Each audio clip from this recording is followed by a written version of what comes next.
this Tuesday morning, January 6th. Thanks for joining us here on ARC Rochester. I'm Abby Fridman. I'm Dan Schrack, and I didn't want to break the format. I know, but it did say your name in the I know it prompter. did say my name, but you're so good at your job. You knew. He's not talking. I should. See? It's crazy. After all of these years of working together, like, the way we know one another. Yeah, 3 years almost. Is it Can really? you believe that? Yeah. Wow. Almost 3 years. 3 years I'll never get back. We've got a lot to get to this morning, but first we want to get a look at some news you need to know. Stephanie Joseph is live in the newsroom right now. She's taking a look at some of our headlines on this Tuesday. Steph, what are you working on? We're going to start off, guys, with the CDC reducing the number of vaccines it recommends for children from 17 to 11. 6 vaccines are now only recommended for high-risk kids, including shots for hepatitis, meningitis, the flu, and RSV. President Trump supports the move, but some health experts disagree. The CDC says parents should consult their doctors about additional vaccines. Well, taxpayers are speaking out over the future of court in the village of Brockport. Village leaders say the court was losing money. A new proposal would dissolve the court and transfer any cases to the town of Sweden. Monday's meeting was so packed it had to be adjourned. Village leaders are now working with the town of Sweden to host another public hearing, a town hall later this month, but a date has not yet been set. Well, there's a new interim leader of the Gates-Chili Central School District. The board approving the retirement of Christopher Daly, who had been superintendent since 2019. Deputy Superintendent Dr. Mitchell Ball has been named interim superintendent. Next steps for permanent leadership will be outlined in the coming weeks. And that's what you need to know. All right. Steph, thank you. Hey, let's get a look at what we have trending, brewing for the next 2 hours. Not trending, we're in what's brewing, Dan? For the next 2 hours at 8:40, a look at the bright side. We'll share an uplifting story spreading positivity across the country. Then in our next hour, space news with NASA's Tony Rice. We're going to talk about where Jupiter is in the sky and why it is shining so bright. And at 9:45, if you're having difficulty getting into the swing of things after the holidays, teen mental health advocate Tanvi Arakapudi will join us to give us some tips. All right, before all of that, though, a check of our Tuesday forecast. Meteorologist Mark McLean is over in the Weather Center right now, tracking some rain and milder temperatures to kick off this January 6th, Mark. Yeah, I think that's the part of the forecast that a lot of people will like, that little warm-up that we have. But also lots of clouds, at least initially this morning. The satellite radar showing that pretty nicely. Back to the west, and that's where the rain starts to fill in through parts of Michigan, parts of Ohio there. That's going to be swinging our way by later this afternoon. So plan on a dry morning. By lunchtime, you watch west of Rochester, you start to see that green on your screen, and that's the rainfall moving through. But at least the temperature's above freezing when that rain arrives, so we don't have to worry about icy spots out there. And this is going to be one of those unusual days where we get this late day high temperature. Notice that the numbers are close to 40 late this evening. That should be about the high temperature as we go through the day today. Future weather overnight, it does get cold enough that we switch back to some snow showers. Not that we think that it'll be an issue for travel on Wednesday, but there could be a slight coating of snow as you wake up and head out the door for tomorrow. So for today, we'll see the numbers into the upper 30s, that light rain for the afternoon, and then check this out. There's your January thaw. That's the next couple of days. Temps in the 50s by Thursday. We'll see if we can get a couple of days in the 50s coming up in just a few minutes. We will take it. Yeah, absolutely. Looking forward to that. Not just because it's Friday, but also because of the temperature. Yeah, 100%. All right. Thank you, Mark. We appreciate it.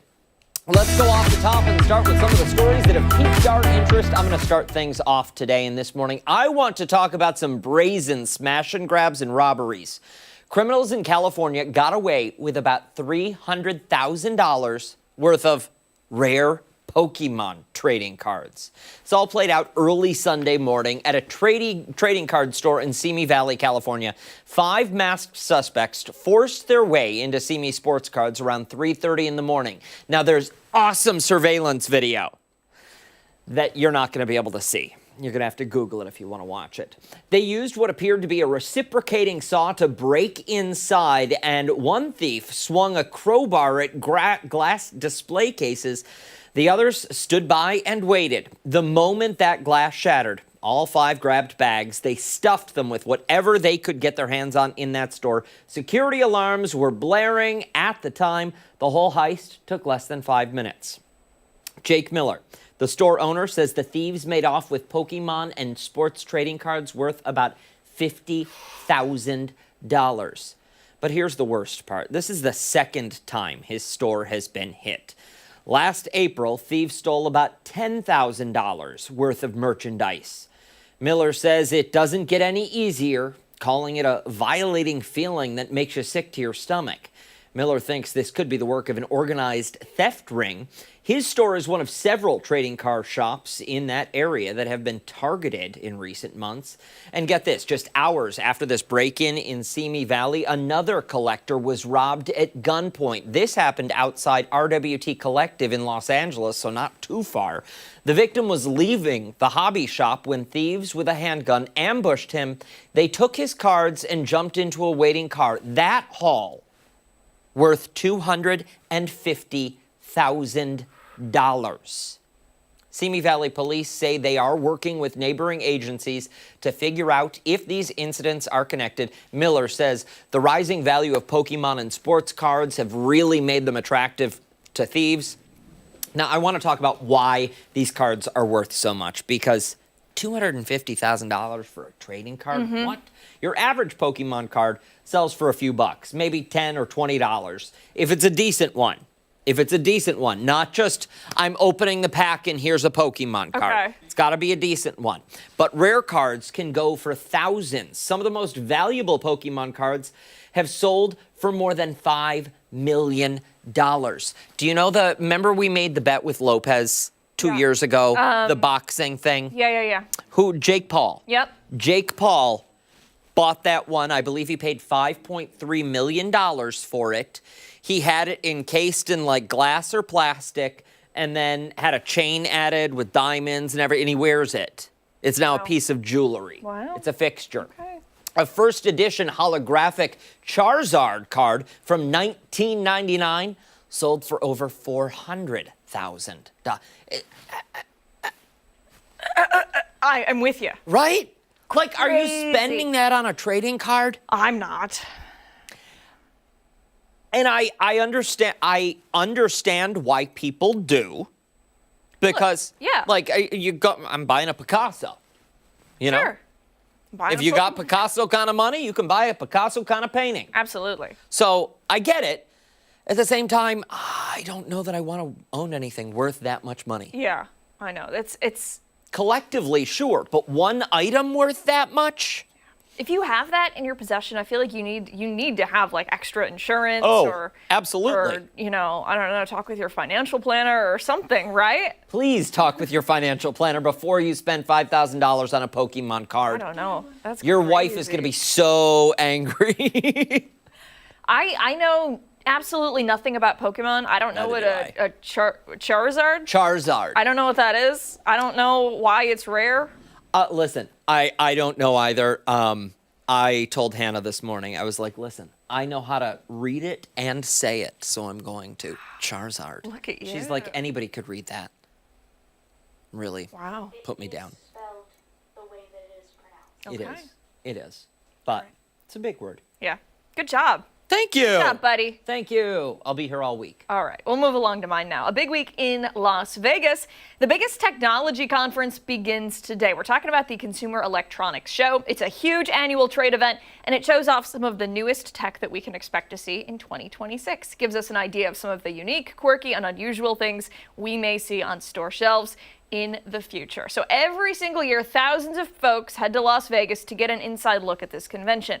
Today is the first day, but we've already started to learn about some of the cool products being unveiled. Up first, we have the LG W6 Wallpaper TV. It is a little over a 1/4 inch thick and has hyper-radiant color technology. The images are clearer and brighter than ever before, and basically it's supposed to blend right into the other stuff hanging on your wall. It doesn't actually roll up like wallpaper or anything like that, but it's supposed to just basically blend right into the wall. It almost seems like they're trying to get people to buy TVs, but not exactly ones that look like TVs at all. Companies are trying to make their products so thin that you hardly notice them at all. We've seen those picture frame televisions. This is kind of like the latest installation. Rory, if you could scroll back up. Okay, there we go. Now something that would be pretty hard to ignore if you had this in your home. This is the Squeaker AI Pet. You're seeing it right there. it is being compared to Tamagotchis. Daniel, did you have a Tamagotchi? You know I did. Yeah, everybody had one, right, in the 90s. Basically, if you didn't know what a Tamagotchi was, it's an electronic toy. Kids, if you could scroll, please. Thank you. Kids have to take care of the Tamagotchi. They're responsible for feeding it, making sure it has playtime, and ultimately just kind of keeping it alive. Well, 30 years after the release of the Tamagotchi, Sweetgar is bringing a version of it to life in an even bigger way. It's a pocket pet, and physically it grows as it gets bigger and healthier. Yeah, it starts off as an egg. It eventually hatches, eyes pop out of the little screen, and the pet needs to be in incubation for about 2 days. But then over the course of 45 days, it will grow and grow and grow. It starts off as a baby and eventually becomes an adult. Kind of cool, right? Yeah, I want to see what it looks like big versus small. Unfortunately, this is all we've got. Because it's just being released. Like today's, Yeah. All right, so it's kind of cool because each stage of the pet's life brings new challenges for the owners. Just like kids or with real pets, it develops a personality and even language learning. By the way, it can also die if you forget to take care of it, just like the Tamagotchi, and just like real pets too. So basically, like the joy of the 90s Tamagotchi with a bit of a modern twist and maybe a little easier to keep track of since it can communicate with you. I lost my Tamagotchi on the bus one time. Was devastated. I got it back eventually, but there were many tears shed. What are you laughing at? Wild that you threw in live pets too. Well, you can't forget about them. No, you can't. All right, some less glamorous but still exciting tech to look forward to. New chips for PC computers, which will ultimately make them a little more affordable for folks. Lego is unveiling some sensor-studded smart bricks. They are iconic building blocks that we know and love, Lego, but a little bit of a tech twist. They glow. We will also see AI smart rings that will listen to work meetings and transcribe the meetings for you. We can actually expect quite a bit of AI in our technology coming up in 2026, which isn't necessarily a big shock to anybody. We kind of knew this was coming, but we're going to see much more of it on display. This one I thought was interesting. Motorola has been teasing a book-style phone. Folds in half, just like the good old days. Today is day one of the conference. On Wednesday, we're going to find out best in show and hopefully get some more information on other cool items that we can add to our wish lists very soon. I have always wanted to go to CES. Yeah? Always, always, always. You yes. should make I should it do like it. a bucket list I item should do for it. sure. I think it's so. Go live. Well, say it louder, Hannah. I can't hear you. We'll have Dan go live next year. There we go. There we go. Yeah, I love it. I'll do it. I think it's so interesting that so many of these new tech items are kind of like a reflection back on things that were from like the 90s and the early 2000s. When I got my flip phone, so exciting. And I didn't get an iPhone till much later, but I got almost like a BlackBerry that would fold in half. Oh, okay. Okay. And I was like, You thought you were way too cool for school. yeah, like a 15, 16-year-old with a BlackBerry. Yep. Answering all those important emails. It was really lame. It Listen, wasn't a name brand BlackBerry, though. It was pink, and it was, had the little swirly ball thing. I bought myself a Palm Pilot. Oh, As a did you kid. actually? Yeah, I sure did. And then I bought the modem hookup, and you would have to unplug the telephone, plug it in, and plug it into the Palm Pilot, and you would connect to see if you had. I'm 13. Who's emailing me? Did you get any emails or no? No, I'm probably junk. I don't know. But I needed that Palm Pilot. Do you want to know something like super embarrassing? I shouldn't even say this on television. No, please do. I'll say it anyways. So I didn't really have a cell phone for, middle school and good majority of high school. No, I got one in high school, but like middle school. And all my friends were texting and stuff. And my parents were like, you don't really need to be doing that. Like, you're in middle school, whatever. But they did let me have an email. So I would email my friends, and they all thought I was so lame. Because I would be like, hey, what are you doing later? And they would get it like 4 days later, and they'd be like, please stop emailing us. Like, just don't even bother. So now I know that it's an emotional scar that I'm irritating when I don't respond to text messages. Yeah, and when I ask you to do stuff and you blow me off, yeah, that hurts my feelings, Dan. It's a lot of trauma. Anyways, coming Coming up. Go ahead. Thinking about heading down to Jacksonville with the Bills? Well, we've got flight prices and driving tips coming your way on the other side of the break. I'm sure you could access them in your email, too. And don't forget, watch us on the go wherever you are. We're streaming live on the 13 Wham YouTube channel and foxrochester.com. We'll be right back. I'll text them to you.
We are looking ahead to this Sunday when the Buffalo Bills will play their first playoff game in Jacksonville against the Jags. If you're looking to represent Bills Mafia in the Sunshine State, we've gathered some tips depending on how you want to get there. Yeah, so brace yourself, people, because it's not going to be real cost effective.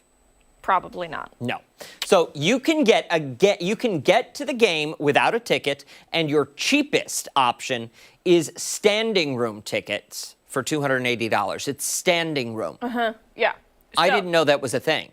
Me neither, but this is pretty crazy. There are some nosebleed options for a few dollars more, $282. You can sit.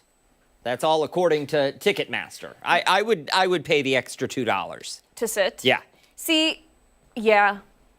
Although I feel like the standing room, I feel like it would be a bit of a party over there. You know what I mean? Yeah, but If you're not super into the game, I feel like that might be a good option for you. If you're like, I gotta lock in and watch. Do you know what I mean? Yeah. If you're standing, I feel like, you've got a beer, I'm you're more of a mingling, I'm you're- partying with the people.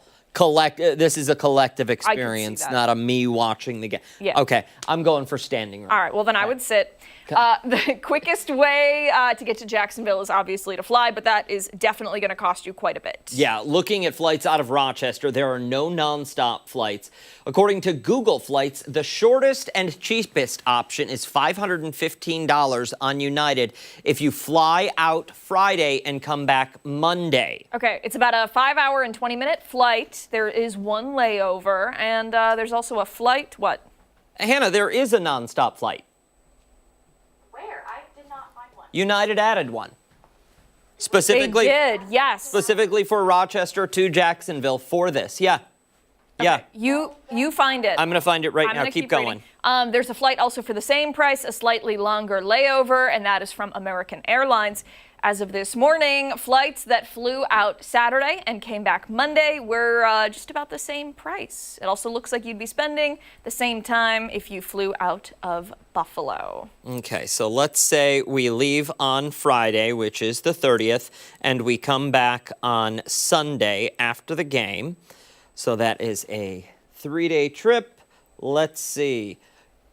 You know what? It might have sold out. It was there this morning. It was a nonstop. It was nearly $1,000. It was $900 and some odd dollars That's wild. for the flight. Doesn't look like you're getting on that one, though. All right, that's No. unfortunate.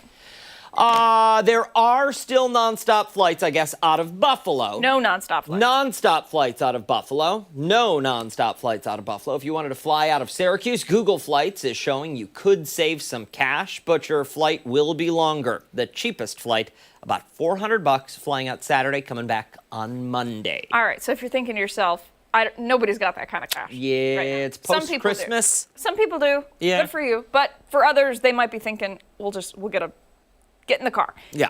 A little more than 1,000 miles from here to Everbank Stadium. So according to Google Maps, it would take more than 16 hours to get there, and that is if you don't plan on stopping. No. Why would you want to stop? No, you don't stop. You put buckets and empty milk jugs in the car, and Well, you just keep going. I don't know about that. I meant like stop for the night. Oh. I meant.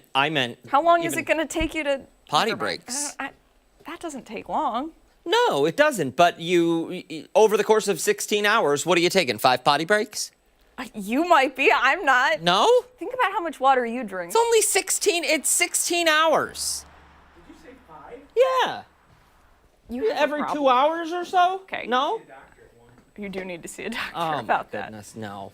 AAA says if you drove a vehicle with about 34 miles per gallon, it would cost about $185 in gas round trip. That's not terrible. Now, gas is nationally low, sitting at about $2.81 a gallon, according to AAA. Gas Buddy says the national average is $2.74.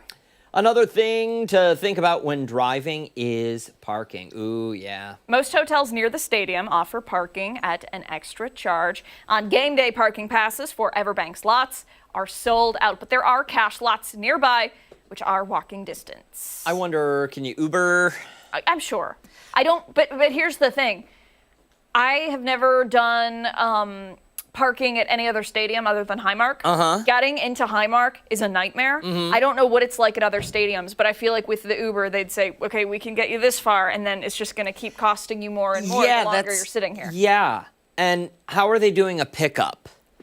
When they come to pick you, okay, there's... You know who has You got Ubered 90. home? John Hanna has Ubered home from a Bills game.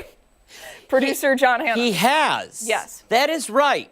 That was a very expensive Uber for him. And then he left his cell phone in the Uber. Yes, left his cell phone in the Uber and was going to have to go back to Buffalo the following day to meet the Uber driver to get it. But the Uber driver ended up getting a trip to Rochester and dropped the phone off for John Hanna. How do you like that? 5-star rating. 5-star rating. All right, let's talk about hotels. Because once you get there, you got to have somewhere to stay. Yeah. Got to have somewhere to stay. AAA says there are options near Everbank, topping out, though, at $500. Assuming you checked in on Saturday and then checked out on Monday, Google Travel shows some options around Jacksonville, the lowest about $36 a night, but those are kind of far from the stadium. And probably not the kind of place you want to be staying. It's $36 a night, $10 for the hour. Closer to Everbank price range from $170 a night up to $426. I feel like with the hotel, like you might want to spend a little extra money there. Yeah. Yeah. You don't need to go the $400 option. No. No. But maybe a little more than 30. Yeah. Motel 6, they leave the light on.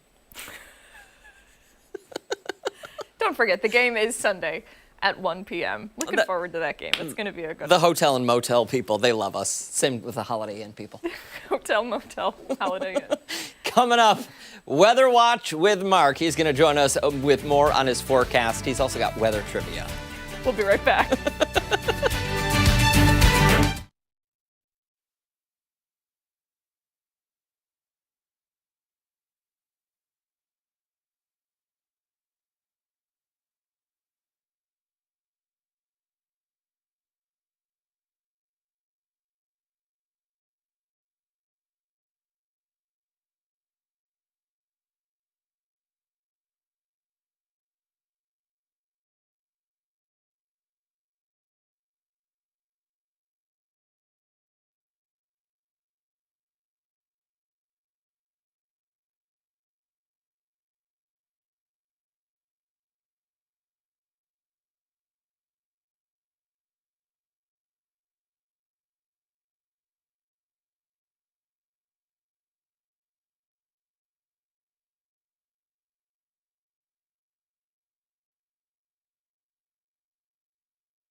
Welcome back.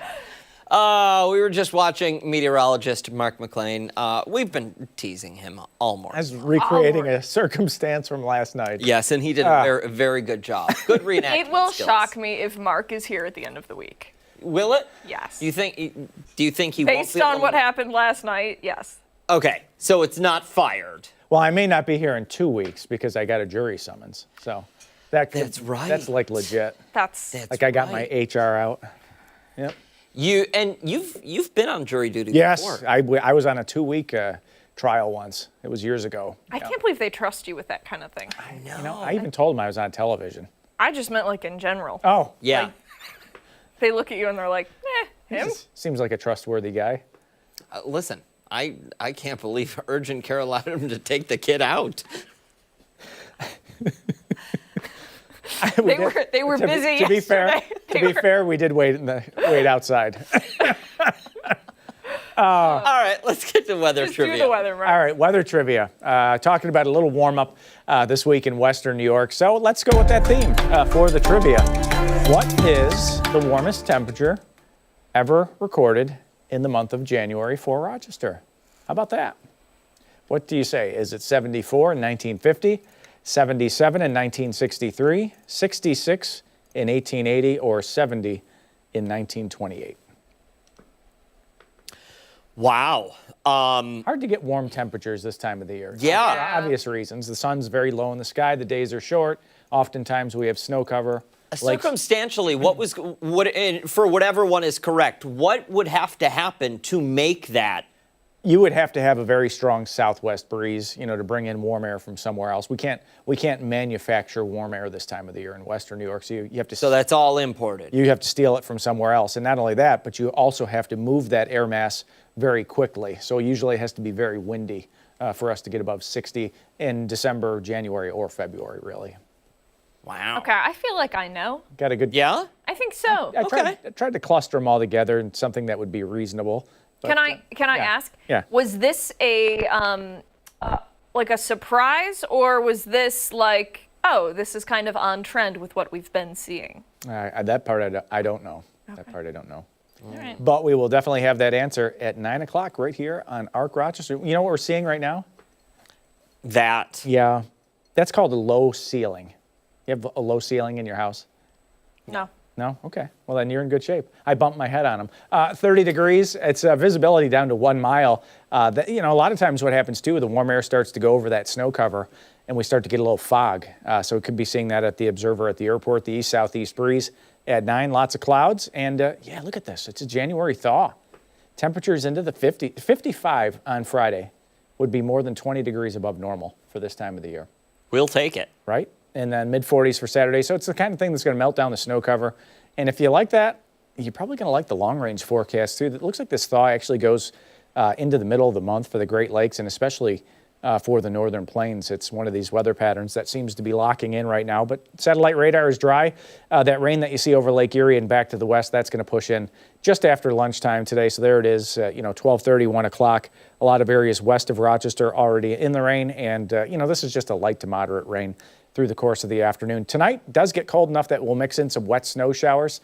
I don't see it as a huge deal in terms of the accumulation, but just be aware that may be out there for tomorrow morning, maybe just enough to brush off the car windshield before we head on off to our Wednesday morning commute. But potential rain amounts, about 1/4 to a 1/2 inch for a lot of spots. And you pair that up with the snow melt, and the creeks and streams are going to be rising a little bit. No threat for any flooding or anything like that. But yeah, we've got a sump pump in the basement. It'll be kicking on and off, over the next few days with some of this meltdown in progress. But the hour-by-hour forecast, this is one of those weird late-day highs. So we get up to 41, but it's going to be like late evening, like 10, 11 o'clock tonight. We'll drop back to the mid-30s tonight, some rain showers early, that light mix late tonight. And the 7-day forecast, it stays above normal right through the 7-day. Check that out. Even the weekend as it gets colder, still above the normals at the bottom of the screen. So a little break, a little January thaw, as we like to call it, for Western New York. No complaints from me. Yeah. 0. It's going to be great. Friday, Yeah. maybe some shorts. I think the last time we were in that range was Thanksgiving. We had temps in the upper 40s. It's been quite a while since we've had numbers like that in the forecast. So we deserve it. Nice little break. And listen, we're ahead of schedule with snow accumulation. We are much ahead. So I think we've earned this break. 55 degrees in January feels like 80. You know, like it's like summer heat because the blood is thick. You know, the windows will be down on the car, right? Thick blood. It feels like a comment about my weight, but that's okay. It's fine, Mark. What? Just kidding. Don't go anywhere. We've got a lot more to come right here on ARC Rochester. We'll be right back.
Good Tuesday morning. Welcome back to ARC Rochester. I'm Abby Fridman. And I'm Dan Schrack. The greater Rochester region has many places for support if you or a loved one are struggling with substance abuse. One of those places has just recently opened through Huther Doyle. The organization has launched methadone dosing services at its outpatient facility on East Avenue. We're joined by Vice President and COO of Programs at Huther Doyle, Katie Serio, to talk all about it. Good morning. Thanks so much for coming in today. Good morning. Thank you for having me. Let's get right into it. Give us an overview of what exactly you do for somebody who's unfamiliar. Sure. So our program is outpatient, like you mentioned. So that means individuals that are struggling with substance use can come in, work with a counselor. They do groups and individual sessions, but they go home at the end of the day or after their sessions are completed. They don't stay overnight with us or anything. It's just in and out for the day. But we've added the methadone dosing as well. We still have other medications available to help individuals through the process, to ease withdrawal symptoms, cravings, things like that. But methadone is new for us. We've just added that, and it is part of the outpatient program. So it's not just someone coming in to get a medication and leaving. It's working with the team, the counseling team, the medical team, which our team is amazing. And I know I'm biased, but our team is different from other teams. They are the most compassionate, patient, knowledgeable individuals that are they're so wonderful with our clients, and our clients really know they care about them. Well, and that's so important in such a delicate situation when you're dealing with a sensitive topic such as this. Can you talk to us a little bit about the need for this kind of treatment in our area? Absolutely. So Monroe County has one of the highest overdose rates in New York State. So in the state that offered us the grant to open this program saw that need for this in our area. It's not just exclusive to Rochester and Monroe County, it's everywhere. And the need is with all populations. It's our brothers and our sisters and our aunts and our moms and our dads and our cousins. It can happen to anybody. What difference does this make in the grand scheme of things for those who live in our area? So it makes the methadone more accessible. There was limited resources across the state, honestly, and across the country. So we're very lucky to have these services and more than one agency that provides these services here in Rochester. You mentioned earlier counseling and that relationship and the rapport that is built between client and someone in your shop. I am wondering, though, forgive me, I completely lost track. It's all right. there. I have a follow-up too. So for somebody who knows that they need help, or somebody who has a loved one who needs help, how can they tell the difference between, okay, I want to go to an outpatient treatment service program like this, or I need to go somewhere where I stay overnight? How do they make that difference known to themselves? Sometimes it's tricky, and sometimes we don't know. Sometimes it takes just a phone call to an agency like ours, and we do that all the time. Individuals call and they say, we need help, but we have no idea where to go or what kind of help we need. So by talking to them, even the individuals that answer the phone at our office, they can help sort that out and kind of point them in the right direction, or just bring them in and we talk with them and try to sort it out with them. Okay, you mentioned counseling. I wanted to talk about the other supports that you have in place for this clientele, because I imagine it's not just treatment.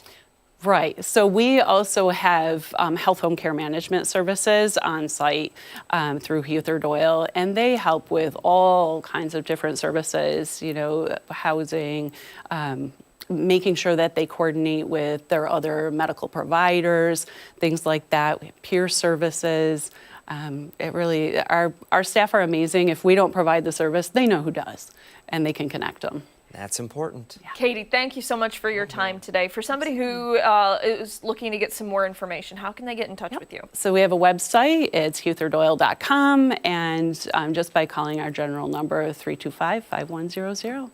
Perfect. Thank you so much for your time and your hard work. It's incredible the work you all do.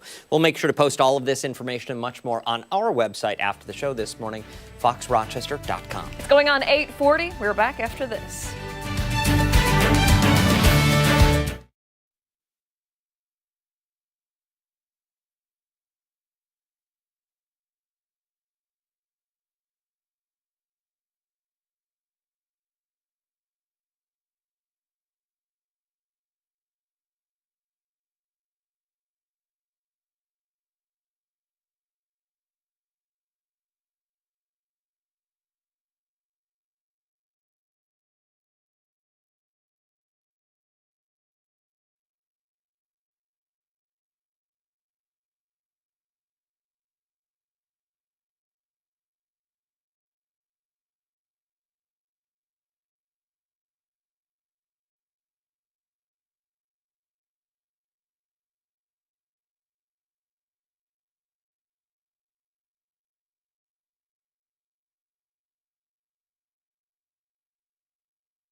Welcome back. As we enter the new year, some people may be trying to be a little more positive and maybe spread a little kindness too. Yeah, the nonprofit Wildly Kind encourages people to be nice to one another by challenging them to random acts of kindness. Okay, so they have pop-ups, and one of them is called a call for kindness. Anyone can step inside their vintage phone booth, pick up the phone, and leave a kind, anonymous message for a stranger who might be struggling. It's kind of a great idea. The nonprofit is expanding and has launched a hotline anyone can call from anywhere. You can either leave a message or you can listen to one too. We have an example right here from their website. Let's take a listen. Say something nice. Sir, You I got it. love you. I love you. I love you. You got this. You got this. Hi, my name is Carrie. I want to remind you, don't give up before the miracle happens. I was 39 when I met the love of my life. I was 42 when I figured out what I want to be when I grow up. Just hold on. It gets better. If you feeling blue, get up and give a hug to someone. Wow. Good advice. Very powerful messages. Very good advice, yeah. And you gotta love the ones from the kids. Oh, yeah. How can you not, Gotta right? love the ones from the kids. So the number, you see it at the bottom of the screen, 503-850-2262. We are going to, I believe, call now, Hannah? Yes. And we're going to listen to a couple of messages, and then we'll leave one of our own. Leave that number up.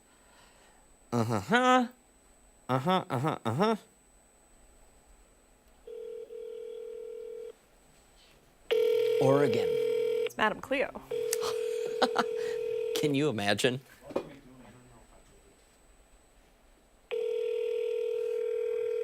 (503-850-2262).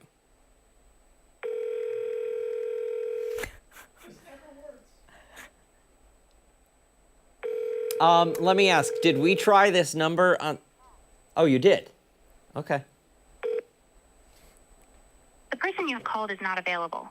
Please leave a message after the tone. Hi, this is Dan and Abby, and we just wanted to remind you to have an awesome day and be the best that you can be. You're great. And you're great. You are great. We love you. Bye. I'm finding the number that I called. Is it not the 503? Sorry, 2263. Oh, boy. 2263. Hi, you've reached a call for kindness by Who did I Wildly call? Oh, darn it. Whoops. Did you hang up? This Yeah, is a because disaster. it's voice automated. Oh my God. There's no service in here either. Hi, you've reached a call for kindness by Wildly Kind. Press 1 to listen to uplifting messages left by strangers across the world. Press 2. Hi, my name is Carrie. I want to remind you, don't give up before the miracle happens. I was 39 when I met the love of my life. I was 42 when I figured out what I want to be when I grow up. Just hold on. It gets better. You matter. You are enough. I know that life can be hard, and I feel that way more than I like to admit to people, but I promise it's going to get better, and this life is incredible. The patches of light that come with the dark make it worth more than I think any of us realize. Hi. I hope things get better. I know it's really hard. We're all struggling, but we're together, and we can do it together, and we'll stay together, and just be kind and be loving, and we'll get through this. I promise. She needs a hug. Hey, brother, I know it might be a hard time, but just make sure you keep pushing through because there's always something on the other side. Hey, stranger. Once upon a time, I was alone. Well, not really, but I felt alone. And because of that, I made a lot of bad decisions. You know, like drugs. Ruined my life and everything around me. And then one day, I decided to get clean. Here, I just want to let you know, if you're struggling with mental health, drug addiction, you're feeling alone in general, depressed, there are people who understand how you feel. You're not alone. I promise. You're not alone. And there are limitless possibilities to your future. Okay, we're going to end that there because we're going to leave a message of our own now. Are we leaving one together? Yeah. Hi. We can't talk on Okay, it's well- voice automated. Okay. So Should us we making say- noise. What do should we want to say? It's Dan and Abby. Yeah. From Arc Rochester. I mean, the chances, if they're calling this hotline, they probably watch the show. Hi, it's Dan and Abby Yep. from Arc Rochester. We just wanted to remind you that Things are going to get better. Sure. And that's it. You are smart, you are strong, you are important. I don't know. It's from The Help. I know, I love that movie. So good. All right, here we go. Quiet. Hi, you've reached a call for kindness by Wildly Kind. Press 1 to listen to uplifting messages left by strangers across the world. Press 2 to leave your own message. Please leave a kind, anonymous message for a stranger who may be silently struggling. Hi, it's Dan and Abby from Arc Rochester. We just wanted to wish you a better day, and we wanted to tell you that it's going to get better. Remember that you are kind, you are important, you are a good person, and you are loved by more people than you will ever know. And you're loved by us, too. And you're loved by us. FoxRochester.com. Peace out. God, no shame in a little promo, right? Right? I think maybe there should be some shame there. The pop-up booths are going on tour once again, but locations and dates have not yet been announced. The organization hopes to come to New York, but the group was created after the COVID pandemic. Oh, okay. More information can be found on wildlykind.org. Excellent stuff. All right, don't go far. We have much more Arc Rochester coming up on the other side of the break. We're back right after this.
.851 this morning, the Rochester Police Department needs your help finding a suspect in relation to an assault that happened last spring. For this week's Crime Stoppers, we are getting more information on the case from RPD Captain Greg Bello. Good morning. Thanks so much for coming in today. We appreciate it. Of course. Thanks so much for having me. This is a case, we were talking during the break, this is a case that many people have seen probably on social media, yes? Yeah, so this was back in April of last year, so almost a year ago at this point. And there was an assault that occurred outside the DSS building on St. Paul Street. There was an argument between two guys. They didn't know each other beforehand, but there was a situation that occurred at the time that ultimately led to an argument, and then that proceeded into an assault. And the assault was particularly violent and vicious, in which the suspect had continued to stomp and kick the victim while they were down on the ground pretty brutally. And so the video, there was cell phone video of it, because of course people take cell phone videos instead of helping oftentimes. And so instead of helping this poor victim. And so those videos went around, and people were outraged. And so our detectives from our criminal investigation section did a great job working their way through the investigation and ultimately identifying the suspect. And we've identified him. It's 35-year-old Elijah Ross. And so we've been attempting to locate Ross, and unfortunately we've been unsuccessful. And so at this point, we've hit the point where we're looking for community assistance. We're looking for people know who Elijah is. They know where he is. There's people that out there that see him. And if they've seen that video and they've seen some of he's wanted for assaulting an innocent victim and brutally assaulting him, and related charges with that. So we're looking for some community help and helping us locate him. Has he had interactions with RPD before? Yeah, so, I'm not going to get into his specific history, but he is somebody that we have worked with and dealt with before and had issues with before. And so, in this case, it's trying to hold him accountable. This is a broad daylight attack. This was 11 a.m., sometime between 11 a.m. and noon. The victim made his way over to Clinton Avenue to an advocacy center over there. They were able to call for help, get him to the hospital, get him the treatment that he needed. And just for something in broad daylight at a place that's supposed to be helping people at DSS, that's the whole point of it, is people going there to get assistance. And for him to assault somebody that was there as viciously as he did, we need to hold him accountable. Was that video we were just looking, that was inside DSS? Yeah, that's I imagine. Surveillance video. That and did the assault happen prior to or after? Because we see somebody in that video walk up to the gentleman highlighted and speak to him. Yeah, I'm not positive if that was before or after, but that's the way he looked that day. Versus then also the booking photo from a previous arrest that we've put out.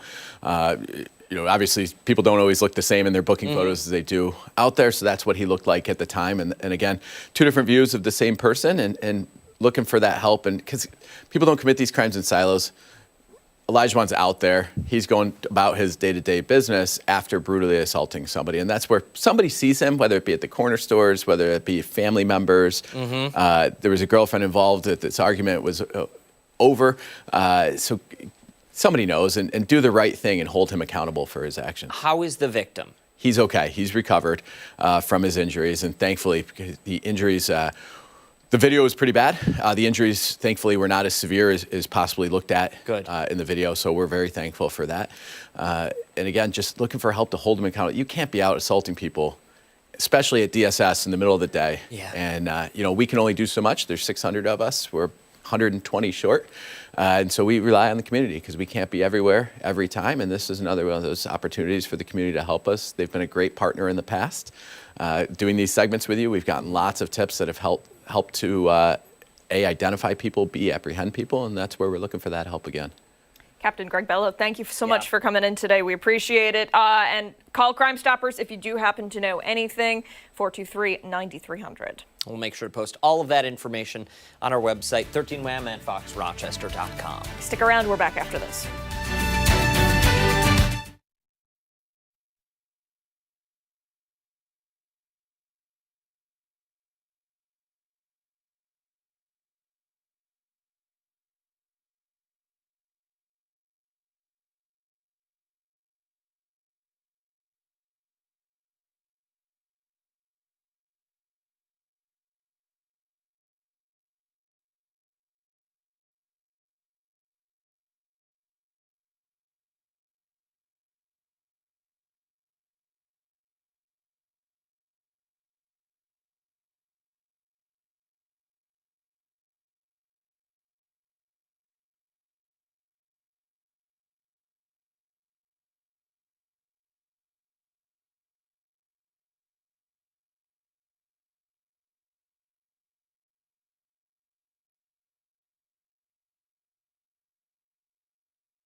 Much more to get to this morning on ARC Rochester as we continue into the 9 o'clock hour. Stephanie Joseph will be here breaking down some of our top political stories. She joins us now from the live desk with a preview of what we can expect at 9. Hey there, Steph. Hey there, guys. In today's Political Pulse, it has been 5 years since the Capitol insurrection on January 6th, where matters stand now and how some state lawmakers want to ensure students continue learning about it. Plus, reaction from lawmakers just days after the ousted Venezuelan president was captured. And the future of the Corporation for Public Broadcasting has been decided. What's next for the organization behind public television and radio? Also, the new recommendations from the CDC over childhood vaccines. That's all coming up in our 9 o'clock hour. ARC Rochester returns after this.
Good Monday morning, 9:01 this January 6th.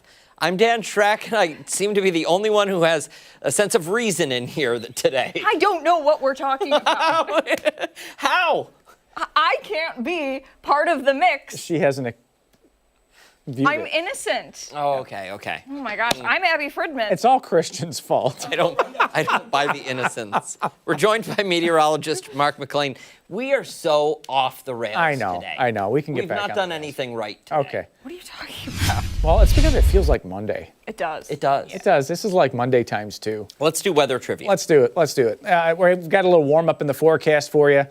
What's the warmest day in the history of January for Rochester? How warm can it get this time of the year? How low can you go? Well, we can look at that too, as if we ever get some cold air back here again. But 74 in 1950, was it 77 in 1963, 66 in 1880, or 70 in 1928?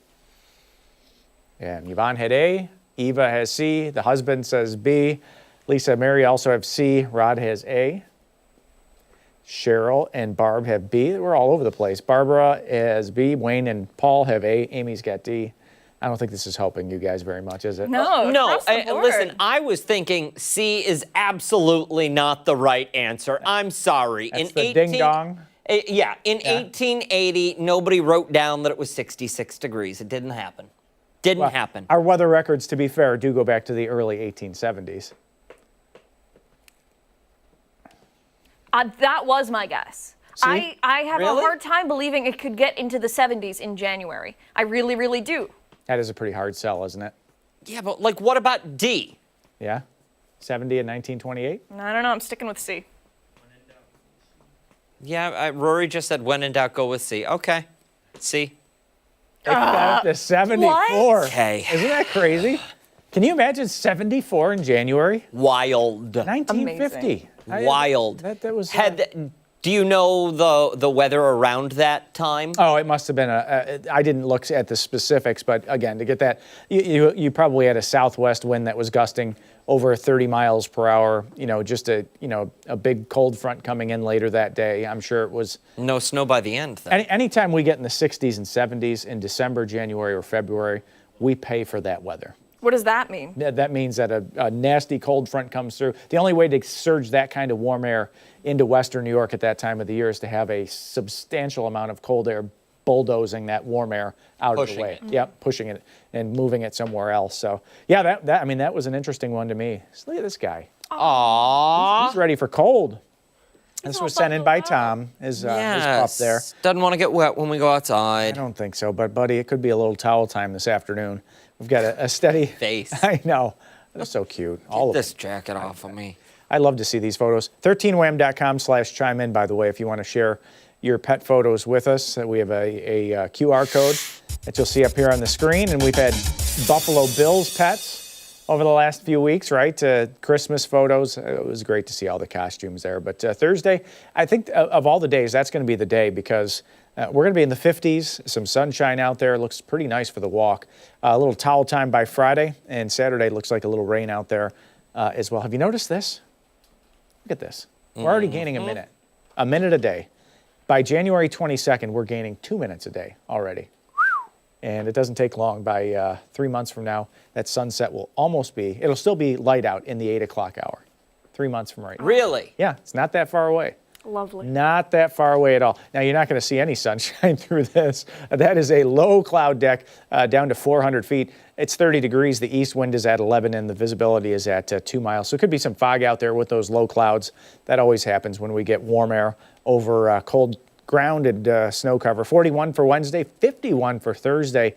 And we may go beyond that for Friday. Could easily get into the mid-50s with this kind of a setup. Now, the other part of the forecast, as mentioned, is the rain. There it is moving in for the afternoon. Looks like it hangs around for the evening and overnight as well with that colder air surging in. We'll actually mix in some wet snow early tomorrow morning. Now, I just want to stress this does not look like a big deal right now. Air temperatures are above freezing, but your car windshield, picnic tables, that kind of thing.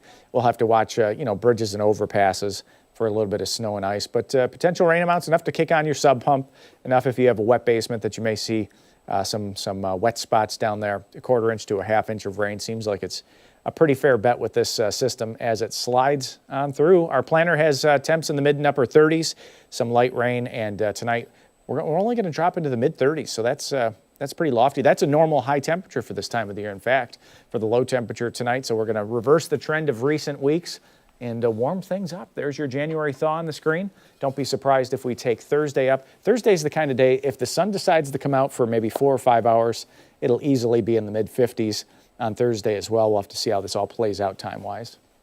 I would take 4 or 5 hours of sunshine. A couple of days in a row in the 50s, and I did find the answer to your question. Was it yesterday or last week, where you asked, have we ever experienced 3 straight days in the 60s in February? That is going to be a weather trivia question down the road. I'm going to make you wait. So what he's saying is he didn't look it up at all. I did. And I asked him again this morning, and he thought, ooh, here's an excuse. I did. I even used that little clipping tool on Windows, where you can... The snipping tool. Snipping. Yeah. Clip. Yep, snipping. Just check his computer then. He doesn't lock it. I know. You know who else doesn't lock their computer? Chris Lopez. Ooh. I always want to change his background.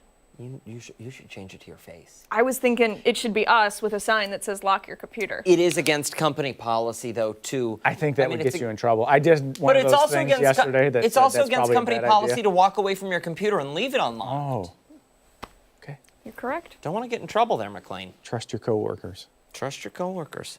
Hey, coming up, a part of downtown could be getting a makeover. Christian Garzone is joining us with more on what's coming to Four Corners.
Welcome back. A group of developers is hoping to bring new life into the four corners of State and Main Street in Rochester. Certainly are. Our Christian Garzone takes a closer look at what comes in the next few years.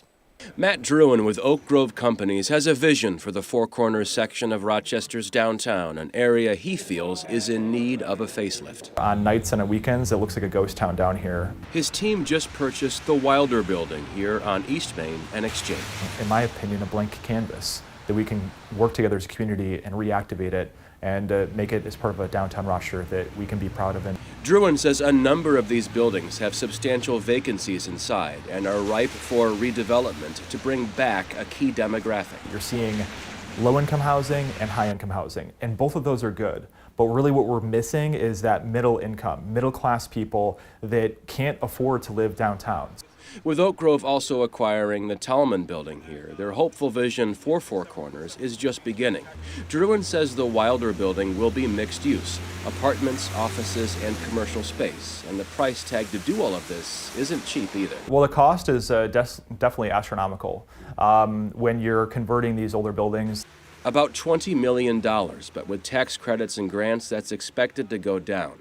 Galen Brooks with the Rochester Downtown Development Corporation says what Oak Grove is doing is preserving the city's past while taking a step into the future. Really exciting potential to infuse new investment into the heart of Four Corners. Lily Lovelace has been a downtown resident for 4 years. With this purchase, she likes where this is going. The revitalization of the Wilder Building and the Four Corners is going to be a Rochester renaissance. Christian Garzone, 13 Wham News. All right, and Christian is joining us now to talk a little bit about this. Honestly, it's a great idea when you think of downtown Rochester and developing the Four Corners there. I think probably a lot of people are hoping that this can actually come to fruition. Any idea on like a timeline for shovels in the ground? Yeah, so shovels in the ground 12 to 18 months from now. And, you know, with these older buildings to rehab them, it presents all kinds of challenges you just don't foresee or know about. So year and a half, they're going to start working on this. And they're guessing residents can move in for apartments maybe 3 years, 4 years from now, depending. So it's still a while off. And they wouldn't be like condos to buy, by the way. They're rental properties.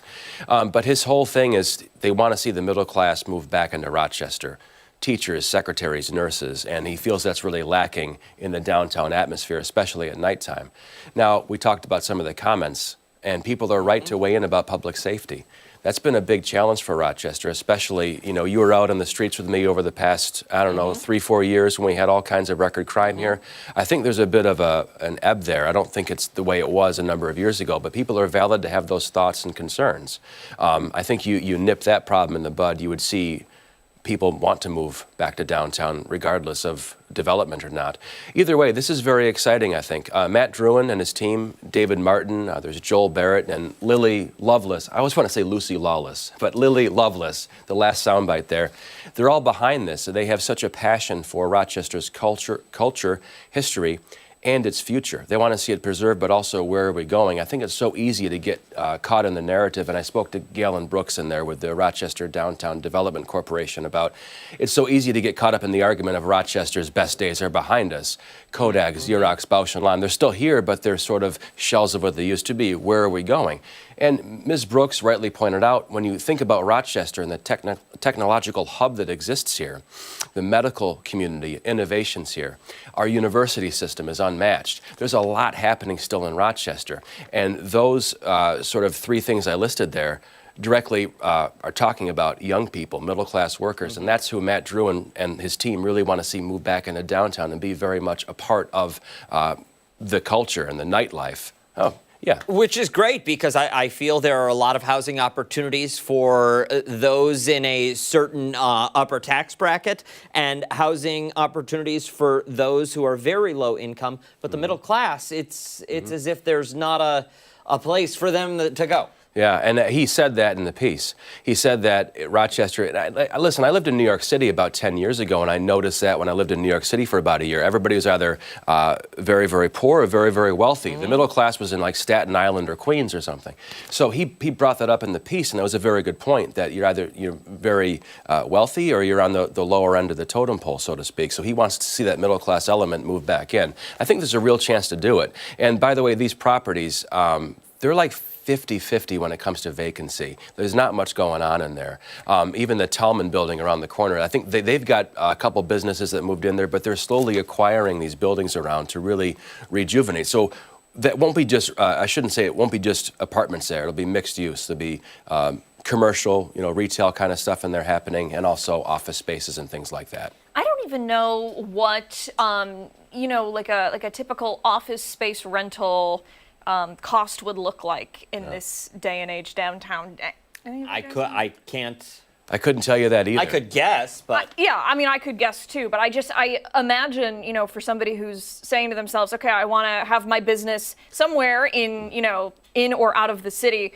You have to weigh the pros and cons. Okay, I'm going to get great city traffic, or I'm going to have to worry about X, Y, and Z, or I go to the suburbs and I'm not going to have that foot traffic. Yeah. There's a lot to consider there. I am so hopeful that this is, going to be a really positive thing, and it basically, does really, really well, blooms. And you brought up parking, yes, by the way, where too. do you park? So that's the thing. It's so funny because when I was texting Matt, I was driving and texting, but I shouldn't. Excuse me, don't. But listen, I was texting Matt because I couldn't find a parking spot.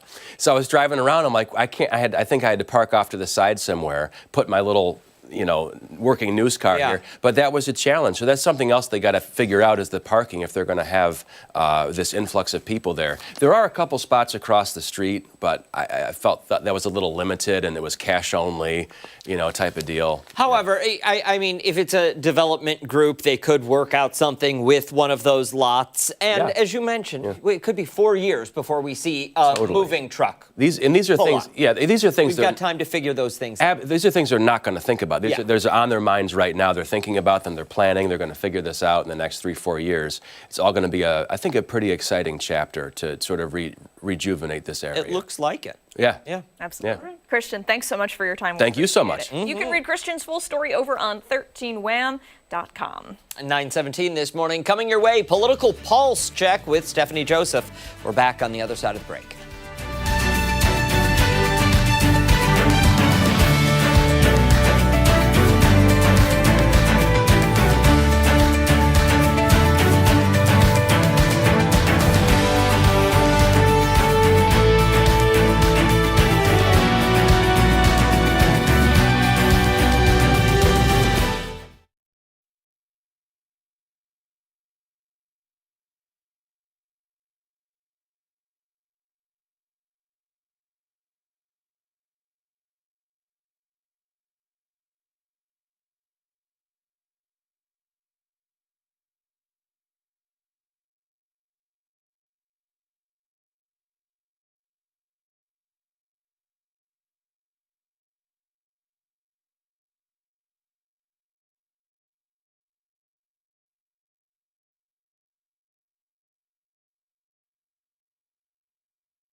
It's time for a political pulse check here on ARC Rochester. Today marks 5 years since the January 6th insurrection on the Capitol.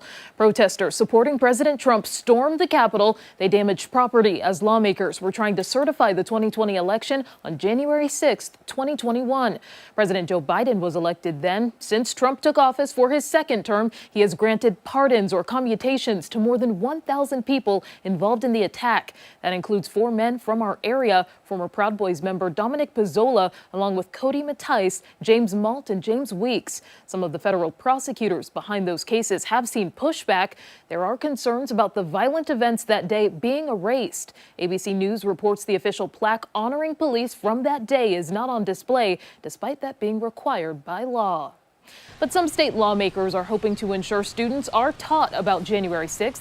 The measure was introduced last year. Public schools would be required to teach about what happened that day and the aftermath. State Senator John Liu tells our Albany sister station this would be a collaborative effort with the Board of Regents and the State Education Department. The law has to pass and be signed by December. Venezuela has a new interim leader days after ousted President Nicolas Maduro and his wife were captured by U.S. forces in their home. Vice President Delcy Rodriguez was sworn in as interim leader. Maduro and his wife pleaded not guilty in court Monday to federal drug and weapons charges. Another hearing is not expected until March, though. President Trump previously said the U.S. would run Venezuela, but a timeline and details are unclear. In an interview with NBC News, he floated the idea of a small group overseeing American intervention, and he said an election would not happen in the near future. Meantime, select lawmakers were briefed on Saturday's operation. Democrats are calling it an illegal act of war, but many Republicans deny that and say the Trump administration followed the law. This was one that did not require prior authorization by Congress. It just required notification. And all the administration officials did exactly what they were supposed to do on the timetable they were supposed to do it in. It's a great country that's been decimated by the Maduro regime. Nobody is disputing that. No one's also disputing the fact that the overwhelming majority of Americans do not support another failed foreign war. Turning now to the Corporation for Public Broadcasting officially closing. The board of directors announcing a vote to dissolve the organization after Congress ended its federal funding. The CPB started back in 1968. It provided funding for public media like PBS, NPR, and other stations across the country. In a statement posted to the CPB's website, the president and CEO said, quote, the CPB's final act would be to protect the integrity of the public media system and the democratic values by dissolving rather than allowing the organization to remain defunded and vulnerable to additional attacks. And finally, the CDC is reducing the number of vaccines it recommends for children. The number was initially 17 and now stands at 11. Vaccines for illnesses like hepatitis A and B or the flu are now being recommended for children at high risk of infection.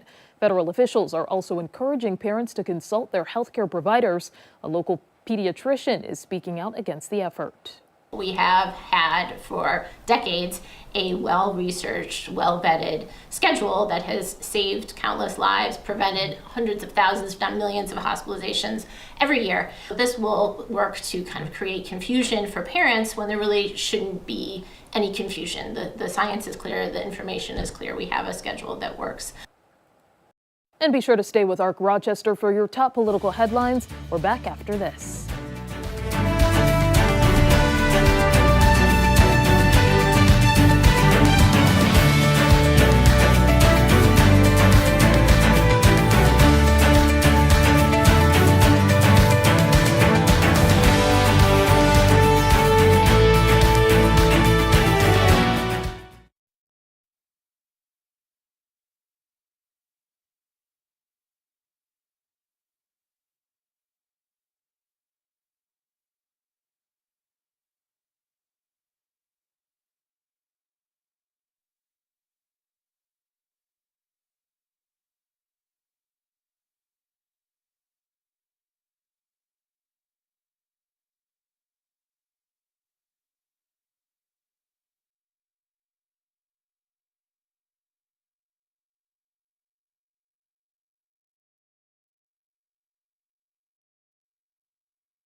to ARC Rochester on this Tuesday morning. I'm Abby Ferdman. And I'm Dan Schrack. It's been a little bit since we've looked at the stars, so we're doing another edition of Space News. This week, Jupiter is shining really bright in the sky. We have NASA Ambassador Tony Rice to talk about it. Tony, great to see you as always. Tony, do you see us? Do you hear us? Tony. Uh-oh. Looks like we're having a bit of technical issues here in getting Tony. We're working on it. We're working on it. Mark, what can you tell us about how bright Jupiter will shine? Well, it's the alignment, right? I mean, you have the sun, and then the Earth, and then Jupiter. The part that I would be interested to, it makes it very bright in the sky the way the alignment is. But the part that I would be interested in, also the gravity of these bodies.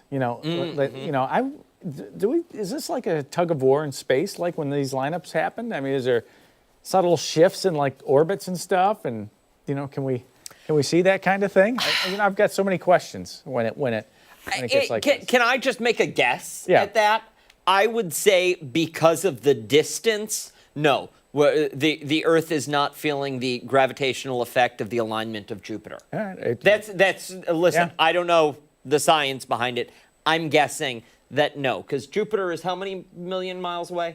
Oh, I think it's like 500-600 million from the sun or something like that. Yeah, it's a super far distance. Yeah. Will we ever get there? Will we get Tony? Will we ever get Tony? Tony is lost in space. I see Tony laughing over there. Yeah. Tony, I can hear you guys. Hey! You can hear us. We got it. There we go. We figured it out. All right. Tony, thank you for joining the conversation and saving us, because we were starting to dig some pretty big holes and we didn't know how to fill them. So talk to us about the gravitational force. Respond to that. Is there a difference in gravity or pull when the planets are in alignment like that? There's always an effect that gravity has, but you're absolutely right that distance does make it very, very minimal. To answer your earlier question, just looked it up, 393.5 million miles is where Jupiter is right now. But planetary alignments, we like to add a lot of extra meaning to them, but they're just geometric things. And I like to look at them as opportunities to see these things in the sky when they're at their best. Yeah. So are you saying, sorry, Mark, are you saying that, were you inferring that the meaning we like to, like my stars in Jupiter and I don't know the words, like the Capricorn is waning, that kind of thing. You're talking like horoscope. Yeah, that's what I'm talking about. Is that what you're talking about? Yeah, that's kind of what I'm talking about. And horoscopes are fun and all, and they actually have a big place in the history of astronomy. That's where the first professional astronomers came from, was they were putting together horoscopes for the royalty of the time. So, if we want to have a little fun with it and that helps fund the science, which is exactly how all of this started, so be it. All right. And Tony, you said the distance, was that the distance of Earth to Jupiter? Was that 390-ish? Correct. Okay, so that's that's the closest that the Earth will get to Jupiter this year? This year, exactly. And that ebbs and flows. It looks like a cycle if you map it out on a chart. We were actually quite a bit closer this time last year and a little bit before that. That's when we were at our closest. But we're going to continue to move away from Jupiter, and that's just the nature of the two orbits not lining up very well. The next time we'll see it closer and brighter isn't going to be until 2032. Wow. Oh, okay. Does it make a difference if you have like a backyard telescope or like a pair of binoculars when we get this close? Can you see a noticeable difference with something like that? You can see the noticeable difference with the naked eye. Right now, Jupiter is the fourth brightest object in the sky, behind the sun, the moon, and Venus. Venus is kind of hard to see right now. It's very, very close to the sun. But you mentioned a backyard telescope. If you've got a small telescope, and I imagine many kids did over the Christmas holidays, and you're wondering what the heck to look at it, you probably looked at the moon several times. This is a great time to get out and take a look at Jupiter, because you can see the moons of Jupiter even with a small, inexpensive telescope. And I've even seen some people take some photos using their iPhone, using a mobile phone. It's bright enough right now, the moons are bright enough, I should say, that you can pick them out. And how big of a telescope would you need to see like banding in the atmosphere on Jupiter, or something like the Great Red Spot, or something like that for somebody that's watching? Yeah, that's going to be a pretty difficult thing to see. It is so far away. You're going to need a several hundred or $1,000 telescope that's got a really large aperture.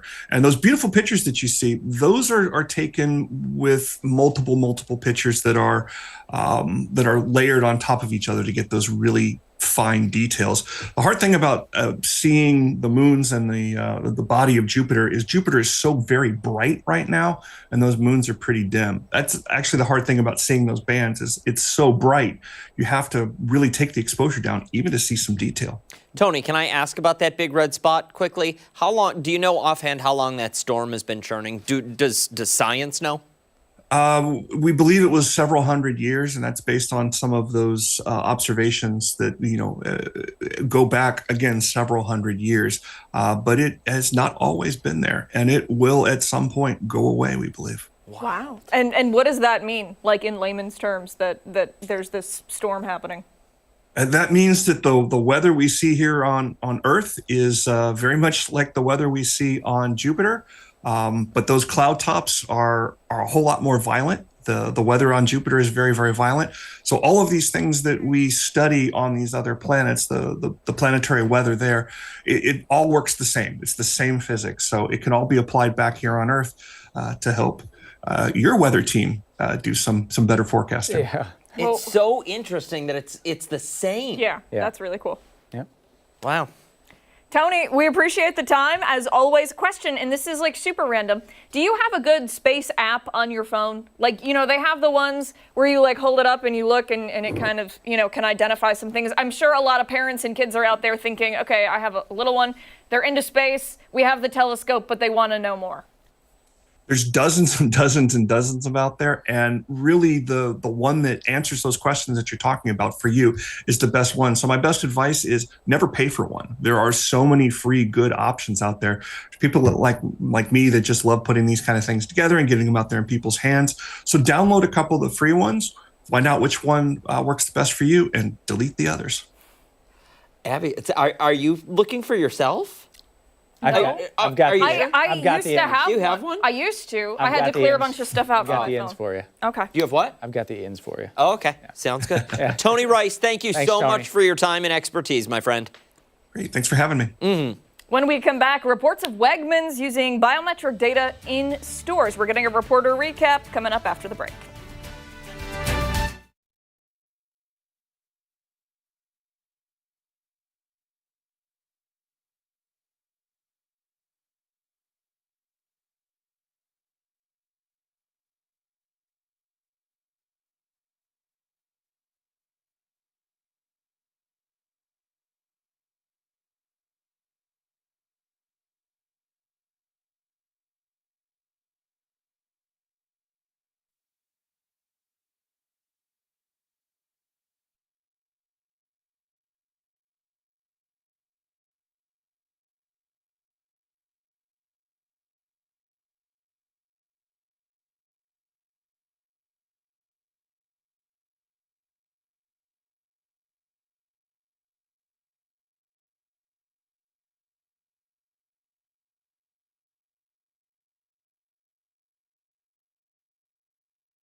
Welcome back. This morning, questions are being raised after signs were posted at some Wegmans stores saying the chain is using biometric technology at some locations. Investigative reporter Lowell Rose found out what this means and has the story for us. It's always been out there, but now, with privacy concerns at an all-time high, we're more concerned. Wegmans' use of biometric technology coming to light after these signs were spotted at the company's Brooklyn store, a local requirement in New York City for places using the technology. I asked Jonathan Wiseman, a principal lecturer at RIT, about biometrics and what it's used for. Biometrics is great today for authentication, proving that somebody is who they claim they are. Wegmans said the safety of customers and employees is their top priority, releasing a statement to 13 WHAM News saying in part, like many retailers, we use cameras to help identify individuals who pose a risk to our people, customers, or operation. In a small fraction of our stores that exhibit an elevated risk, we have deployed cameras equipped with facial recognition technology. Wegmans continued by saying the data is only used to identify people who were previously flagged for misconduct, and the data is only kept as long as necessary for security, then disposed of. Generally, there's a database of common criminals who might at some point enter the store where awareness would be heightened at those moments. Despite the security and safety reasons behind the technology, Wiseman says there's always a risk of hacks and data breaches. If your password is stolen, you can change it. If your credit card is stolen, you can get a new one. If your biometric data is stolen, you can't change your face and you can't change your hand. All right, Lowell is joining us now to talk a little bit about it. And this is something I think a lot of people, when they first hear it, they go, oh my gosh, I can't believe this is happening. Yeah, it's for customers, it's a big concern. It can be a shocker when they first find out about it. And what's unique about this, when you look at Wegmans' private policy on their website, everyone can get to it. It says we use biometric data. The only reason that we know about it, we're aware about it, New York City requires businesses to say, hey, we're collecting this data. And people kind of went up in flames downstate about this. So Wegmans just responded yesterday, and they're saying, just like every other store, we're using biometric data. Is there a way that a customer can prevent their data from being collected? By not shopping. By not shopping. Okay. That's simply all you can do. Talking to the expert, he's saying it's legal. It's not illegal. The only thing about it, New York State, Monroe County, or wherever your locality is, they may not have laws saying, hey, you must disclose this, like New York City. So, if that's something you don't want collected, you simply don't shop there. But Wegmans tells me that this is solely used for security. If someone is known to have some type of misconduct problems, I'm assuming at the store, that's when they're flagged by the store. So going by them, it doesn't appear as though like everyone is, data is being collected, but you just never know. Yeah, sure. You really don't know. And a lot of people had big thoughts about this online. Your post definitely got a lot of attention. I think we're going to go over to Steph, who's going to share some of those thoughts from that story that was shared last night. Yeah, so reaction online has been mixed, as you can imagine. Some people raising concerns. Others, though, they're highlighting some potential benefits. Let's see if we can pull up some of those responses here.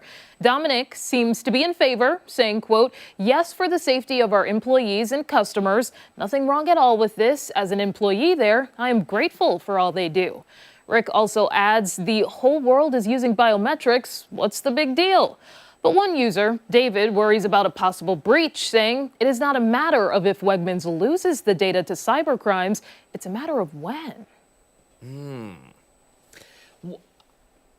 Lowell, you may be ill-equipped to answer this question, but to come off of that comment, what can someone do with my biometric data? So according to the expert, biometric data, it could include your fingerprints, eye scans, things of that nature. Although Wegmans said they're not collecting eye scans and all that nature, but some stores do have facial recognition technology.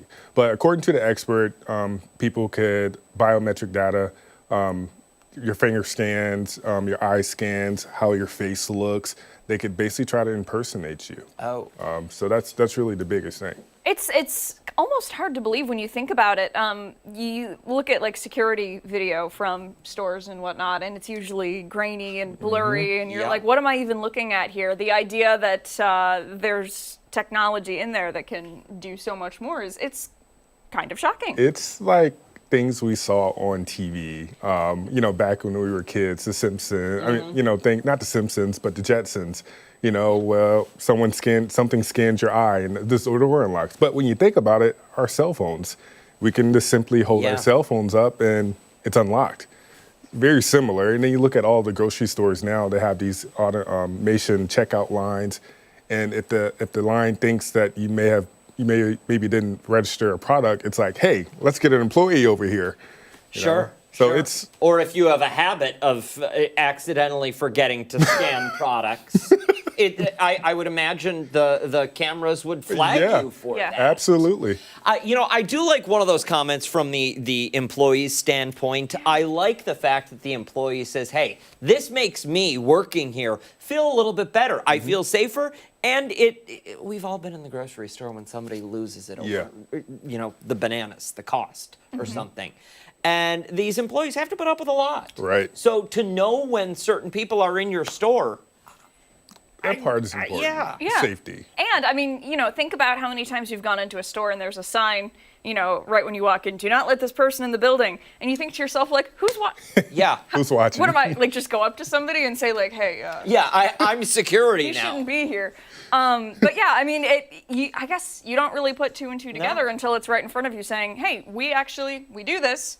And that's how, we're keeping your safety in mind here. It's unique because we know there are technological advances, but I guess we don't really think about how in-depth it is or how smart it is. Sure. The fact that if someone who's been flagged previously walk in the store, there's a system in place or could be a system in place that says, hey, alert, this person is in the store right now. It'll be very interesting to see how this is used 5-10 years from now.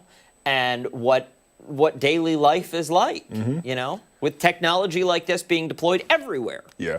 I think the biggest thing will be what will our lawmakers do to ensure that we are safe. It's 2026. God knows where this technology is going, and then the safety concerns that could actually be out there. Right now, stores saying, hey, it's for safety, it's for security, but we've known a lot of companies that had data breaches, and unfortunately, our data is out there, or whatever it might be is out there. So hopefully it stays like this, where it's just security. Yeah. Very true. Lowell, thanks so much for coming in today. We really appreciate it. And if you'd like to check out Lowell's story, we have it over on 13wham.com. 9:45 this Tuesday. Don't go far. Coming up, some tips as we get back into the swing of things after the busy holiday season. We'll be right back.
Well, the holiday season has come and gone, and if you're struggling to get back into the swing of things, you're not alone. A lot of people are. We're getting a little advice this morning on how to ease into the transition from teen mental health advocate and our good friend Tanvi Arakapudi. Good morning, Tanvi. Good morning. Thanks for having me here today, Dan and Abby. Absolutely. Happy holidays. Happy New Year to you. I want to dive right in, though, because 2026, it's arrived. Not everybody's ready for it, though. Definitely. And I think yesterday itself being Monday, the first day from break, we all felt it. It was stressful, overwhelming. And it feels like such a sudden shock to our system from not doing that much work, relaxing with friends and family, doing things that excite us like 24/7, to all of a sudden having like a packed work day. So I'd like to share some tips that can actually turn that around. And stats and science and research shows that January has the highest rates of depression, feeling sad, feeling hopeless because of that transition. And it's actually the hibernation period for a lot of animals right now. But as humans, we're kind of getting back into flow. And it's really difficult on our system and trying to manage all these things, but also kind of missing that holiday season. But the important thing is to know that you're not alone. Millions of us are coming back from that transition. It's difficult, but I'm excited to share ways that we can ease that transition so it's not a complete shock, but also so we can bring parts of our vacation calmness back into our daily routines. Yeah. I like that. Let's get right into it. Tip number 1. Perfect. So the first tip is give yourself a buffer. Make sure that the first day you come back, or now that we're in the second day, you're not fully loading yourself with all emails, all these meetings all at once, but you're taking some breaks. Maybe you're checking emails a couple of times, stretching a bit, drinking some water, going outside, and then coming back in, just so you don't overload yourself, because then you feel overwhelmed and then you start to really miss the holiday season. So kind of give yourself a buffer, lean into the work, and then make sure that you kind of schedule times to just rest as well. But bite-sized, manageable chunks of work, not all of the work on my plate day one. Definitely, yes. Okay, good to know. Very good. What's tip number 2? The next strategy is really to plan micro moments of joy and pleasure. Sometimes as we get into this work day, we kind of forget the most important times of just relaxing. And I'm not saying take another 2 or 3 weeks off, but just schedule in 5 or 10 minutes of maybe you like to play soccer, doing art, crocheting, watching TV. Like there's so many things we can accomplish in 10 minutes, but taking that time for ourselves, or even if you just want to be with friends and family, it can really help just so we don't feel all that sudden shock. And science shows that it boosts our feel-good chemicals like endorphins and dopamine, while also lowering our stress and cortisol levels. Yeah, it almost seems like the holidays, it's like overload, happiness overload, right? You're with your friends, you're with your family, you're eating a lot of really good food, you are relaxing on the couch in your comfy clothes, and then you come back to reality and it's like everything just drops off completely. So that it makes a lot of sense that January is a month where a lot of people struggle. Definitely. And it's also like, I've noticed even just coming back to school yesterday, we don't really talk about this emotion of feeling overwhelmed and this sudden transition, but everyone seems like they're cool and they got back into the flow. But something that I personally did and really helped me coming back to school this year was reflecting on some of the things I enjoyed over break. I took a piece of paper, I just jotted down, maybe I got to hang out with like family members. I was able to do some art or play outside or go to the movies. Like writing any even small things, maybe you cooked or you baked something, just writing that down on a piece of paper, it made me just, like I couldn't even write any more on the paper, I was so filled up. I was like, I'm so grateful that I got those opportunities to have those memories. And whenever I'm stressed, I can go look back and just be happy and grateful, but also be excited for the next break I have. We have Martin Luther Day coming up soon, and a couple more days after that that are off. And so just kind of being excited for those breaks, planning what you're going to do can make that transition much easier. But know you're not alone. Millions of us are struggling, but trying these techniques out can help ease that transition and make this Tuesday a little bit easier for you. Tanvi, on the other side, not focusing so much on the transition, but just on those lists of little joys, gratitude, that kind of thing. Is that something you do on a daily basis? And what benefits do you find in that? No, again, not just during the transition from holidays to back to school work.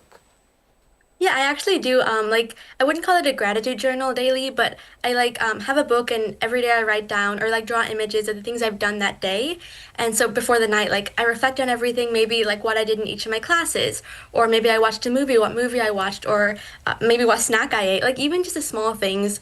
as I write them down, and then actually just earlier this year, I was reflecting on 2025 and all the different books that I filled up with those daily journals. And it really made me feel like every day we accomplish so much, even though some days we feel like we're unproductive or productive. I'm just like amazed by all the things I was able to do, but also taking that time for self-care and spending the time every day to do that 5-minute journal. So I would highly recommend that if you're a youth, if you're an adult, if you're interested in being able to help yourself in the little ways. It doesn't need to be labeled a gratitude journal because there's a lot of stigma around that, but I call it the daily illustrated journal, and just trying to jot down things you've done in the day and then look forward to the next day where you can write the things that you've done. I like that. I love that. Celebrating little victories, right? Yep, that's what it's all about. They add up. Tanvi Arakaputi, thank you so much for your time. While we've got you, hit people at home with your website. Where can they go to learn more about everything you do? Because you're going to be the first kid president of the country, I have a feeling. Thank you. So my website is tanvi.us, and I did want to share a quick announcement that as part of our Nexus Youth Board, we are hosting Washington's first teen-led mental health summit on Saturday, March 21st, 10 to 4 in Renton, Washington. The goal is Action Starts With Us, the theme to bring youth adults into one space to redefine history, because historically, different mental health conferences for youth lacked youth in the audience. So we're changing that through our 3 pillars of awareness, empowerment, and action. So attendees coming could feel empowered to help themselves, their community, those around them, and even make national change after the event. So if you're interested nationally coming in as speaker, exhibitor, or as an attendee, we'd love to have you. You can follow us at Nexus Teen Hub on Instagram. Wow. Incredible. Incredible. Yep. Tanvi Arakaputi, thank you so much for your time, my friend. Thank you so much. Take care. All right, our final thoughts are coming up on the other side of the break.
Time for our final thoughts of the morning here on ARC Rochester. It's been a busy morning. It has. Eventful show. Yeah. I'm hoping for some clearing Thursday so that we can actually see Jupiter at opposition. Yeah, that'd be nice. Yeah, I like that we had the space news today. Yep. That's fun. We had back-to-back behind the story. They weren't back-to-back, but hour to hour. Small break. Yeah. Yeah, thanks to Lowell and Christian. Yeah, I love doing having those guests in to dive deeper. Yeah. Good stuff, all in all. Little warm-up on the way. I know. We had shortbread cookies this morning, We did. people. We buried the lead. A highlight. It's been a They're gone. good day. It's been a day. Yeah. It's been a day. That does it for us here on ARC Rochester. Make sure to wake up with us again tomorrow morning starting at 4:50.